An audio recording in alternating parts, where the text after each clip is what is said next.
candidates say we want more human experiences without canned responses. I think that's like exceptionally true, especially for technical audiences.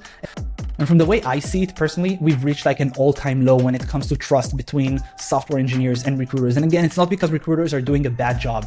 Quite the opposite. Recruiters come with the best intent to really get developers placed at a new place that would get them to their next step of their career. But the platforms and the tools that have been created in order to help us scale that operation are just working backwards, or just creating an environment that is noisy, spammy, that's very difficult to trust. Candidates say we want more human experiences without canned responses. I think that's like exceptionally true, especially for technical audiences. And then corporate orgs say let's solve it with AI instead of more recruiters. I think that's just like, if you're working for a company that does that, then you might want to reconsider where you're being employed right now. Ironically, the more AI spreads, the easier it is as a recruiter to stand out just by picking up the phone.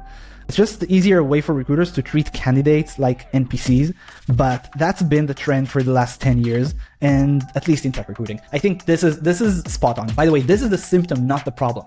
This is a symptom of a broken system, of a bunch of tools that were built, primarily LinkedIn Recruiter. They just force tech recruiters to work that way. As a tech recruiter, if you could build long-term meaningful relationships with people, this is what you would do, but the tools that you're being given do not allow you to do it. The tools you've been given are working on volume, are working on mass outreach, on spray and pray, these kinds of things that are very difficult to then leverage to things that are meaningful, to long-term relationships, and to the stuff that are actually being appreciated by the global developer community.